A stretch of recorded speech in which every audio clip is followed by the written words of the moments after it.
Hello everyone. मैं आज बात करूंगा आईक्यूज़ के बारे में। ठीक है। अब जैसे बहुत सारे लोग ये बोलते हैं कि यूरोपियन स्टडीज़ और इंडियन स्टडीज़ में बहुत डिफरेंस है, यूरोपियन स्टडीज़ ज़्यादा बेटर है, यूरोपियन स्टडीज़ में ज़्यादा स्कोप है स्टूडेंट्स को, और यूरोपियन स्टडीज़ में काफ़ी रिलैक्समेंट है। देखिए, अभी ना मैं आपको आईक्यू लेवल बताता हूँ। आईक्यू लेवल जो होता है ये बहुत इंपॉर्टेंट होता है एक स्टूडेंट के लिए, जो कि उसको एकेडमिकली सक्सेसफुल बनाता है। अब यहाँ पे अगर हम यूरोपियन आईक्यू देखते हैं तो एज़ पर रिसर्च ये कहा जाता है कि 85 से 95 का इसका स्कोर है, और इंडियन आईक्यू है 81 से 87। ये वेरी करता है country to country, population to population, किस तरीके से होता है। मैं यूरोपियन कोई स्पेसिफिक कंट्री की बात नहीं कर रहा हूँ, पर मैं इंडिया की तो एक स्पेसिफिक कंट्री के बारे में बात कर सकता हूँ, क्योंकि मैं खुद एक इंडियन हूँ। मैं इस एजुकेशन सिस्टम में पढ़ा हूँ जिस एजुकेशन सिस्टम में आप लोग पढ़ रहे हो, और आज के स्टूडेंट जो रोना रोते हैं कि ये सब पढ़ने की क्या ज़रूरत है। भाई, ये सब नहीं पढ़ोगे ना आप, तो आप बड़ी पोस्ट पे नहीं पहुँच सकते। आज इंडिया में, इंडिया के लोग जो है वर्ल्ड वाइड, बड़े से बड़े, वर्ल्ड बैंक से लेकर गूगल सबको हैंडल कर रहे हैं। वो इसलिए कर रहे हैं क्योंकि हम में वो कैलिबर, वो क्षमता है जो बाकी में नहीं है। क्योंकि हमारा आईक्यू लेवल जो है वो एक अलग लेवल से बनाया जाता है, और ये बचपन से कंस्ट्रक्ट किया जाता है। स्टार्टिंग में बचपन में माँ, भले ही बच्चे को कुछ बोलना आए ना आए, पर माँ उससे बात करती है, तो हम बचपन से ही नॉलेज ग्रास्प करते हैं। ये चीज़ यूरोपियन कल्चर में नहीं है। देखिए, मैं किसी पर्टिकुलर कल्चर के अगेंस्ट नहीं हूँ। बहुत सारे लोग मुझे ये बोलते हैं कि तुम यूरोपियन कल्चर के अगेंस्ट हो। मैं किसी कल्चर के अगेंस्ट नहीं हूँ। मैं ये बात समझाने की कोशिश कर रहा हूँ कि कल्चर से एजुकेशन का कोई ताल्लुक नहीं होता। एजुकेशन होती है कुछ पैरामीटर्स पे, और वो पैरामीटर्स अगर कोई फॉलो करता है तो हर इंसान एक प्रॉपर एजुकेटेड पर्सन बन सकता है। 90% लोग ये समझते हैं कि एजुकेशन के लिए बड़ी यूनिवर्सिटी जाना पड़ता है, महंगी किताबें पढ़ना पड़ता है। भैया, कोई महंगी किताबें या बड़ी यूनिवर्सिटी जाने की ज़रूरत नहीं है, आपको सिर्फ पढ़ना पड़ता है। बेसिक चीज़ है कि पढ़ना पड़ता है, पढ़ने का काम आप लोग करते नहीं। और आज की जनरेशन को मैंने देखा है, लड़कों का वज़न बड़ी मुश्किल से होगा 40 या 45 किलो होगा। उनके पीछे एक लड़की बैठी रहती है, उसका भी वज़न 40-45 होगा। टोटल मिला के देखता हूँ तो 80-85 हो जाता है, और 200 केजी की गाड़ी चलाते हैं वो 60 और 70 की स्पीड में। अब दोनों गिरेंगी तो उसके बाद उनकी हड्डियों के कितने टुकड़े होंगे, आप ये सोचिए। एक तो वो जो गाड़ी आप चला रहे हो वो आप अपने पैसे से नहीं चला रहे हो, ठीक है। उसमें जो फ्यूल भरा रहे हो ना, वो आपके माँ बाप आपको दे रहे हैं। दिन रात मेहनत करते हैं, दिन रात पेट काटते हैं, और आपको पढ़ाने के लिए अच्छे से अच्छी सुविधाएं देते हैं। तो सुविधाओं का फ़ायदा उठाओ, चुपचाप पढ़ाई करो। पढ़ाई करना नहीं जमता है तो अनपढ़ रहो। फिर ये मत बोलो कि गवर्नमेंट में हमको गवर्नमेंट जॉब नहीं मिलता, प्राइवेट कंपनीज हमको हायर नहीं करती। कहाँ से हायर करेगी भाई? आप पढ़ाई लिखाई करोगे नहीं तो कहाँ से हायर होगा? आपकी होशियारी के कारण, आपके गुड लुक्स के कारण आपको नौकरी नहीं मिलती। मॉडलिंग में मिलती है गुड लुक्स, एक्टिंग में मिलते हैं गुड लुक्स, और आजकल तो एक्टिंग में एक्टिंग भी मांगते हैं, सिर्फ गुड लुक्स नहीं मांगते। ठीक है। तो अब यहाँ पे हम देखते हैं IQ scores. These are not the sole measure of intelligence. IQ किसी इंसान का इंटेलिजेंस के लेवल को मतलब नापा नहीं जा सकता। फॉर इंस्टेंस, एक एग्जांपल लेते हैं। मैं कोई बहुत होशियार नहीं हूँ, मेरे को बहुत सारी चीज़ें नहीं आती। मैं मैथ्स की बात करूँगा तो मैं मैथ्स में बहुत वीक हूँ, पहले से वीक था। मैं साइंस में अच्छा था, स्पेशली केमिस्ट्री में अच्छा था, तो मैंने केमिस्ट्री का ऑप्ट किया। तो इसका मतलब ये नहीं कि मेरा आईक्यू लेवल कम है।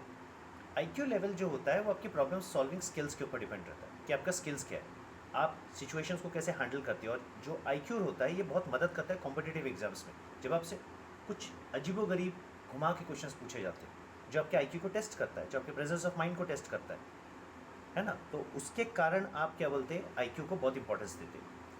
इंडिविजुअल वेरिएशन भी होता है आईक्यू में। इंसान की खुद की इच्छा शक्ति भी होनी चाहिए सीखने की। अगर आप सीखने की इच्छा शक्ति नहीं रखते तो आप कुछ नहीं कर सकते। कई पेरेंट्स मुझे बोलते हैं कि हमारा बच्चा घर में पढ़ता नहीं है, हमारे बच्चे की स्कोर्स इंप्रूव नहीं हो रहे। भाई, आपके बच्चे को मैं हैरी पॉटर बनाने की कोशिश कर रहा हूँ, मैं डम्बलडोर जैसा उसको जादू सिखाने की कोशिश कर रहा हूँ, मगर आपका बच्चा अगर हैरी पॉटर ही नहीं बनना चाहेगा तो मैं क्या करूँगा? उसको मैं क्या झाड़ू में अपने साथ बैठा के उड़ाऊँगा? मैं नहीं कर सकता। मेरे पास कोई जादू की छड़ी नहीं है। मैं जादू करना सिखा सकता हूँ, मगर अल्टीमेटली एग्ज़ाम में उसको ही जादू करना है, मैं उसमें कोई सहायता नहीं कर सकता, क्योंकि ऐसी कोई फैसिलिटी नहीं है जिसमें मैं एग्ज़ाम में उसके बाजू बैठ सकूँ और उसकी मदद कर सकूँ।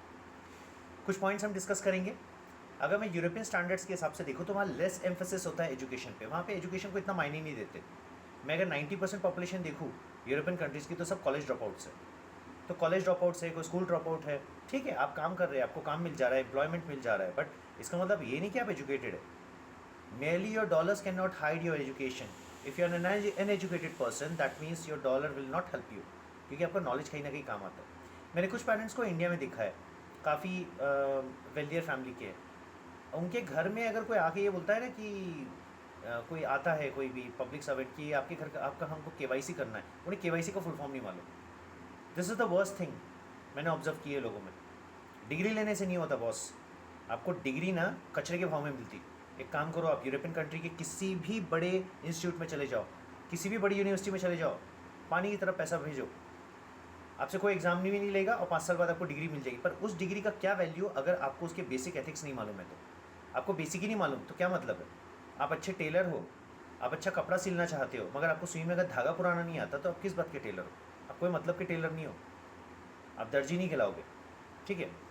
दूसरा चीज़ होता है रिलैक्स्ड एजुकेशनल सिस्टम। वहाँ के लोगों को ना एजुकेशनल अकाउंटेबिलिटी नहीं है। तुम पास नहीं हो रहे, क्यों नहीं हो रहे, कोई बात नहीं, Z+ आ गया, B+ आ गया, C+ आ गया, ठीक है। ग्रेडिंग सिस्टम बहुत अच्छा है, ग्रेडिंग सिस्टम से आप सबको इक्वलेंट करते हैं। पर ग्रेडिंग सिस्टम का एक बहुत बड़ा घाटा ये भी है, इंसान को कभी टीस महसूस नहीं होती कि वो कॉम्पिटिटिव नहीं है। उसको ऐसा लगता है मैं सबके बराबर हूँ, और सबके बराबर होने के चक्कर में वो होता है कि वो एजुकेशन सिस्टम को ध्यान नहीं देता है और एजुकेशन पे एम्फेसाइज नहीं करता है। डाइवर्स एजुकेशनल अप्रोचेस, लोगों के वहाँ के एजुकेशनल अप्रोचेस ही अलग टाइप के।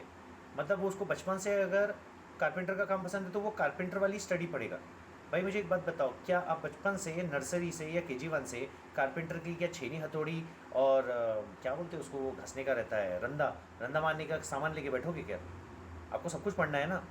एजुकेशन पहले पूरी ले लो, फिर जो करना है वो करो। आपको चॉइस मिलती है ना कि आगे जाके आपको क्या करना है, क्या पढ़ना है। तो आप इतना हल्के में क्यों लेते हो एजुकेशन? तो ये यूरोपियन कल्चर में है। यूरोपियन बच्चों को टेबल्स नहीं आते। अगर मैं उनसे पूछूँ 2 2 कितना होता है, 2 4 कितना होता है, तो ये दे यूज़ कैलकुलेटर्स। और वही इंडियन बच्चे से पूछूँ ना तो उसको पूरा 12 तक का पूरा टेबल याद रहता है। ये इंडियन बच्चे की खासियत है। हम बोलते हैं एजुकेशन सिस्टम इंडिया का जो है वो बहुत लेंदी है, बहुत हैवी है, बहुत हेक्टिक है, मगर बच्चों ये आपको ना तैयार करता है। और माँ बाप को भी ये बात समझाता हूँ कि आप भेजो अपने बच्चों को फॉरेन यूनिवर्सिटी, कब भेजो? जब वो PG के लिए जाना चाहते हैं। ग्रेजुएशन उसको इंडिया से ही कराओ, क्योंकि ग्रेजुएशन लेवल की डिग्री बहुत मायने करती है। वो आपको एक कोर नॉलेज देती है PG करने के लेवल के लिए। PG को इतना इंपॉर्टेंस नहीं होगा। PG इसलिए इंपॉर्टेंस नहीं होगा क्योंकि अगर वो ग्रेजुएशन, देखो engineer is known only when he or she passes the engineering. Engineering 4.5 साल का होता है, MBBS 5 साल का होता है। अब ये जब तक वो क्लियर नहीं करेगा ना तब तक वो कितना भी बड़ा स्पेशलिस्ट बन जाए कोई मतलब का नहीं है। स्पेशलाइजेशन की डिग्री उसको मदद करती है एक पर्टिकुलर जॉब में अपने आप को स्थापित करने के लिए, मगर उसकी जो बेसिक एजुकेशन डिग्री होती है वो मायने करती है उसको उस पर्टिकुलर PG लेवल तक पहुंचने के लिए। वो रास्ता है, ठीक है। सोशियो इकोनॉमिक फैक्टर्स, उन्हें ऐसा लगता है उनके पास पैसा बहुत है तो कोई प्रॉब्लम नहीं है। नो डाउट उनकी इकोनॉमी बहुत अच्छी है, बट इकोनॉमी का क्या करोगे आप नोट से खाना खरीद सकते हो, आप नोट को पानी में डुबा के खा नहीं सकते। ऐसी कोई सुविधा नहीं है वर्ल्ड में, ऐसा कोई खाना नहीं है जो रिप्लेस करके हम नोट को रख के खाने की जगह खा सकते। हम नोट से खाना खरीद सकते, नोट से ऐशो आराम खरीद सकते, बट नोट से ना हम जीवन खरीद सकते हैं, ना हम अपने पेट की एक्चुअल भूख या प्यास बुझा सकते, क्योंकि वो खाने से ही आती है। और खाना हासिल करने के लिए आपके पास पैसा होना चाहिए। आपके पास पैसा है मगर आप सही खाना नहीं खा रहे, पौष्टिक खाना नहीं खा रहे, आप ब्रेड, पिज़्ज़ा, बर्गर, ये सब चीज़ें खा रहे हैं। देखिए उनके लोगों को ये डाइजेस्ट इसलिए होता है क्योंकि उनके फोरफादर्स वो खा रहे हैं। इंडिया में ये कल्चर मैंने देखा, पिज़्ज़ा मंगा लो, बर्गर मंगा लो, क्यों? आप आपके घर में आपकी मम्मी आपको रोटी और आलू का पराठा बना के देती, वो हजम नहीं होता।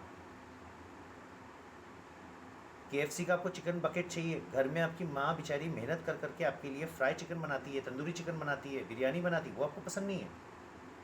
ये कल्चर है, ये इंडियन स्टूडेंट्स का कल्चर नहीं है। और ये इंडियन स्टूडेंट्स की कल्चर को ख़राब करने के पीछे सबसे बड़ा रीज़न है आज के माँ बाप। आज के माँ बाप इतना पैसा कमाने में बिजी है, इतना पैसा कमाने में बिजी है कि बच्चे पे ध्यान नहीं देते।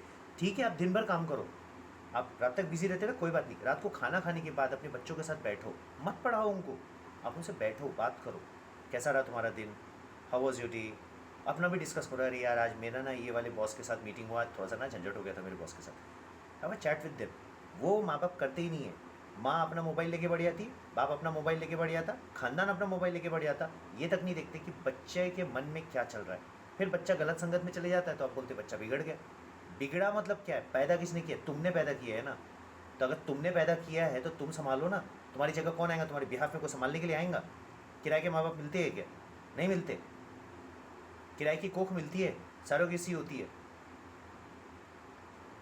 आपको वो मिल जाएगा, क्रश मिल जाएगा, जहाँ पे आप अपने बच्चे को छोड़ सकते हो, मगर शाम को बच्चे को ले जाना पड़ता। क्रश ने ये रिस्पॉन्सिबिलिटी नहीं लिया कि आप आओगे ही नहीं, 1 महीने के लिए अपने बच्चे को छोड़ के चले गए, हम 1 महीने तक पालेंगे। तो ये वहाँ का कल्चर है। Nutrition lifestyle, sedentary food, sedentary lifestyle है उनकी, एक ही जैसा रद्दड़ खाना। चीज़ खाते हैं। चीज़ क्या होता है बॉस? हिंदुस्तान के लोग बहुत बोलते हैं ना हम प्रोसेस चीज़ खाते, क्यों? पनीर को चीज़ नहीं बोलते, पनीर नहीं खा सकते आप। पनीर खाने से वो हलाली लगती है आपको, ऐसा लगता नहीं वो गाय का बना हुआ है, इंडियन फूड है, इंडियन पनीर बोल दिया उसको तो अच्छा नहीं है। बॉस पनीर ही चीज़ होता है, प्रोसेस जो होता है ना वो पनीर को ही प्रोसेस करके चीज़ बनाया जाता है।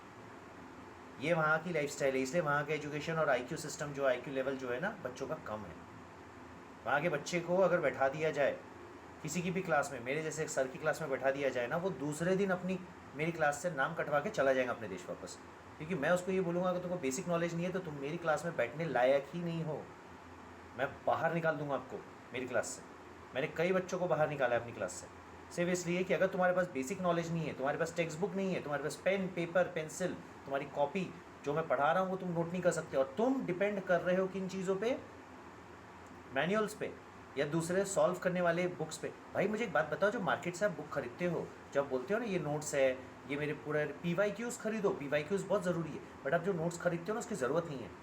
आप टेक्स्ट बुक अच्छे से पढ़ लो, टेक्स्ट बुक के पीछे की एक्सरसाइज पक्की अच्छे से कर लो, उसके बाहर से कुछ नहीं आता, चाहे वो NCERT रहे चाहे वो स्टेट बोर्ड रहे। इंडियन स्टूडेंट्स की बात करेंगे, इंडियन स्टूडेंट्स को स्ट्रॉन्ग एम्फेसाइज किया जाता है एजुकेशन पे। मैंने अभी आपके सामने इतना सारा लेक्चर दिया, मैं एजुकेशन पे एम्फेसाइज करता हूँ। मेरे बच्चों को मैं क्लियर बोलता हूँ, मेरी क्लास में बैठना है तो सिर्फ पढ़ाई करने का, पढ़ाई के बाद तुमको जो मस्ती करना है करो, पढ़ाई के बीच में मस्ती किए kick your bottom, screw your bottom. मैं सीधा एक वर्ड बोलता हूँ, सबके साथ मजाक चलेगा, मेरे साथ मजाक नहीं चलेगा। पढ़ाई के समय आप पढ़ाई करो, वैसे बोलो मैं तुम्हारे साथ घूमने फिरने चलूँगा, जो खाना है वो खाएंगे, वो सब ठीक है। मजाक मस्ती की जगह मजाक मस्ती, पढ़ाई की जगह पढ़ाई, तो एम्फोसिस करके रखते हैं। कॉम्पिटिटिव एग्ज़ाम्स, वह फॉरेन कंट्रीज़ में कॉम्पिटिटिव एग्ज़ाम्स नहीं होती, यूरोपियन कंट्रीज़ में, चाइना में होती है, एशियन कंट्रीज़ में, रशिया में होती है, ये सब कॉम्पिटिटिव एग्ज़ाम्स के ऊपर। यानी यहाँ पर हम वो एजुकेशन सिस्टम देखते हैं जिसमें बच्चे को एम्फेसाइज किया जाता है कि भाई आपको पढ़ना है, पुश किया जाता है। वहाँ की कंट्री में पुश नहीं करते। एक तो पहली बात तो वहाँ की शादियाँ टिकती नहीं है, हस्बैंड बीवी को तलाक दे देता और दूसरी ला लेता, पहले बच्चों का ध्यान रखना बंद कर देता। पहले बच्चे पढ़ रहे हैं कि क्रिमिनल बन गए, कोई मतलब नहीं है। कल्चरल वैल्यूज़ बहुत इंपॉर्टेंट होती है। कल्चरल वैल्यूज़ आती है आपके पेरेंट्स के थ्रू। आपके पेरेंट्स ने आपको क्या शिक्षा दी? आपके पेरेंट्स ने आपको इगोइस्टिक बनाया है या सोशल रहना सिखाया है, ये डिपेंड करता है। मैथमेटिक्स एंड साइंस फोकस, हमारे यहाँ साइंस पे बहुत फोकस किया जाता है, और मैथमेटिक्स का बहुत सारा प्रॉब्लम। मैंने भी थोड़ी देर पहले टेबल्स की आपको बात की। फॉरेन कंट्री के बच्चे टेबल लेवल नहीं पढ़ते, टेबल आता ही नहीं उन लोगों को। टेबल पूछेंगे तो कैलकुलेटर निकालेंगे। तुम जापान को बोलते हो बहुत डेवलप्ड है, जापान के लोग कैलकुलेटर यूज़ करते, हाँ, मगर चाइना के लोग, इंडिया के लोग, रशिया के लोग, ठीक है, Bangladesh, Sri Lanka, Burma, Myanmar, Nepal, even Pakistan, यहाँ के जो बच्चे हैं टेबल्स जानते हैं। ये एजुकेशन सिस्टम इंडियन सब कॉन्टिनेंट का इस तरीके से है, और अलाइड जो हमारी कंट्रीज़ हैं, ठीक है। फिर बात करेंगे हम लोग कल्चरल वैल्यूज़। हमारे इंटेलेक्चुअल परस्यूट्स पैदा हुए। यूरोपियन कल्चर में इंटेलेक्चुअल परस्यूट्स पैदा नहीं हुए, मार धाड़ वाले पैदा हुए। ये क्राउन, ये किंग, उसने ये कब्जा कर लिया, उसने ये कब्जा कर लिया, उसने इतनी बड़ी लड़ाई लड़ा। साले तुम लड़ते ही रहते हो। तुम्हारे यहाँ पे कोई ऐसा क्यों नहीं पैदा हुआ जिसने कुछ एजुकेशन वाला काम किया? अमेरिका वर्ल्ड पावर बनने के पीछे ये रीज़न ये था कि सेकेंड वर्ल्ड वॉर के पहले कुछ जर्मन साइंटिस्ट को ये डर था कि हिटलर उनका यूज़ ना करे, इसलिए उन सब ने असाइलम ले लिया था यूएस में। अगर यूएस में वो असाइलम नहीं लेता तो आज यूएस वर्ल्ड पावर नहीं बनता। आइंस्टाइन से लेके सब ने वहाँ पे, रदरफोर्ड से लेके सब ने वहाँ पे असाइलम लिए थे, इसलिए अमेरिका की एक लॉटरी लग गई थी कि सारे साइंटिस्ट उसके पास आ गए थे, सारी टेक्नोलॉजिकल एडवांसमेंट और सब कुछ उसके पास हो गया था। तो ये चीज़ हमारे यहाँ पे हमारे जो जितने गुरु हुए हैं, बड़े बड़े ऋषि मुनि हुए हैं, उन्होंने बहुत पहले ये चीज़ें डिस्कवर कर ली है। यही था कि वो चीज़ें डॉक्यूमेंटेड नहीं थी। और हमारे हिंदुस्तान में सबसे बड़ी प्रॉब्लम हिंदुस्तानियों की है, हम अपने साइंस को बहुत छोटा मानते और छोटा आंकते। हमारे साइंस को ना, हमको तो ना ऊंचा आंकना चाहिए, क्योंकि हमारा साइंस काफ़ी पुराना है, हज़ारों, 2000, 3000, 10,000 साल पुराना साइंस है। जब ये सब पैदा भी नहीं हुए थे ना, तब से हमारे ऋषि मुनियों ने सारे कैलकुलेशंस कर लिए थे। फिर बात करेंगे जेनेटिक फैक्टर्स। हमारे जेनेटिक फैक्टर्स जो है वो एग्रेसिव है related to studies. Diets lifestyle, देखो उनकी लाइफस्टाइल में ना डाइट में एक चीज़ नहीं होती है जो ब्रेन को इंक्रीज़ करती है, बहुत ध्यान से समझना, नीट वाले बच्चों के लिए भी है। ओमेगा 3 फैटी एसिड्स ये हमारे खाने में होता है, इंडियंस के खाने में। इंडियंस, चाइनीज़, इनके खाने में होता है। ये आपको सपोर्ट करता है ब्रेन के डेवलपमेंट को, आपकी शार्प मेमोरी, आपकी प्रॉब्लम सॉल्विंग स्किल्स, आपका एनालिसिस और आपका साथ में प्रोडक्टिविटी, स्पेशली आपकी क्रिएटिविटी को बहुत बढ़ाता है। इसलिए ये चीज़ें आप इंडियन फूड में देखोगे, इसलिए इंडियन फूड ज़्यादा न्यूट्रिशियस है as compare to European food. Early childhood education, हमको मैंने बताया, माँ हमको बचपन से बात करती है हमसे। पहला शब्द हम माँ बोलना सीखते हैं। तो हम क्यों बोलना सीखते हैं? क्योंकि the first teacher is our mother. Mother पूरी कोशिश लगा करती है। मतलब बच्चा जैसे 1 महीने में स्थिर हो जाता है ना, उसके बाद माँ सिर्फ अपने बच्चे से बात करती है, उसको ट्रेनिंग देती है। बात कर कर क्या, मुझे बताओ बचपन से आपको कोई मराठी, हिंदी, इंग्लिश, गुजराती, संस्कृत, ये सब लैंग्वेजेस आपको सिखाई नहीं जाती, आप सुन सुन के सीखते हो। क्यों सीखते हो? क्योंकि आपका ब्रेन एकदम कोरा स्लेट समान होता है, और जो उस पर घर वाले बोलते जाते हैं वो लैंग्वेज को आप अडेप्ट करते जाते हैं, और एक समय ऐसा आ जाता है कि वो लैंग्वेज आप फ्लुएंसी से बोलने लग जाते हो, क्योंकि वो लैंग्वेज आपने लर्न कर ली बचपन से। तो ये अर्ली चाइल्डहुड एजुकेशन होती है जो हमारे यहाँ मिलती है। लास्ट में मैं कंक्लूड करूँगा, Indian students are slightly aged than European students due to educational patterns. हमारे एजुकेशनल पैटर्न्स बहुत अच्छे हैं, पर हमारे यहाँ पे एक प्रॉब्लम है कि हमारे यहाँ पे जॉब्स नहीं है। देखो जॉब्स इसलिए नहीं है, उसके पीछे रीज़न है। मान के चलते हैं हर साल 5 करोड़ की जनसंख्या हमारी बढ़ती है, गवर्नमेंट हर साल मान के चलो 5 करोड़ जॉब्स लाती है। भाई तो 5 करोड़ जॉब्स लग गए, तो 5 करोड़ अगले साल फिर से जब जनसंख्या बढ़ेगी तो कि ये पिछले 5 करोड़ वाले इमीडिएट रिटायरमेंट ले लेंगे क्या? आपको जॉब कब मिलेगा? जब आप अपनी पॉपुलेशन पे कंट्रोल करेंगे। पॉपुलेशन कंट्रोल करना बहुत ज़रूरी है। मैं पॉपुलेशन के ऊपर भी आपको एक डिटेल ला के दूंगा कि हम हर साल कितने अमाउंट ऑफ पॉपुलेशन बढ़ाते हैं, उसमें इमिग्रेशंस और माइग्रेशंस कितने होते हैं, ये सारे फैक्टर्स आपको मैं बताऊँगा। तो इसके साथ मैं यहाँ पे एंड करता हूँ, यही बोलता हूँ कि चाहे माँ बाप हो चाहे बच्चे हो, पढ़ाई पे एम्फेसिस करो। पढ़ने की उम्र जो होती है ना 25-26 साल तक की होती है, पढ़ लो, सर जो करना है करो। रास्ते पे खड़े हो के आप कैबरे करो हेलेन का, कोई फ़र्क नहीं पड़ता, हेलेन का कैबरे करो, हम भी देखने आएंगे। मगर जब पढ़ाई की उम्र है तो सिर्फ पढ़ाई करो। विद दिस थॉट मैं स्वप्निल नायडू आपसे इजाज़त चाहूँगा, और मैं चाहता हूँ कि मैंने जो बातें समझाई है उसको ध्यान से करें। मैं डिस्क्रिप्शन में सारा डिटेल डाल दे रहा हूँ, आप चाहे तो उसे खुद पढ़ भी सकते हैं। इंग्लिश और हिंदी दोनों लैंग्वेज में मैं डिस्क्रिप्शन डालने लग गया हूँ आजकल, क्योंकि कुछ ऐसे लोग हैं जो इंग्लिश में नहीं पढ़ पाते, उन्हें तकलीफ़ होती है, तो मैंने उनके लिए हिंदी में भी मैं डिस्क्रिप्शन डाल रहा हूँ, जिससे उन्हें आसानी से वो पढ़ सके। अब आप बोलेंगे कि मराठी, गुजराती, संस्कृत, उर्दू, बंगाली इसमें डालूँ, तो वो थोड़ा पॉसिबल नहीं है, क्योंकि वो इतना सारा मटेरियल मैं नहीं डाल सकता समय की कमी के होने के ना। तो मैं एक इंटरनेशनल लैंग्वेज और एक हमारे देश में सबसे ज़्यादा बोलने वाली लैंग्वेज जो है हिंदी, मैं उसमें डाल रहा हूँ। इसके साथ मुझे आज्ञा दीजिए। आपका सभी का समय शुभ रहे, स्वस्थ रहिए और अपना ध्यान रखिए और ढेर सारा ज्ञान अर्जित कीजिए। धन्यवाद।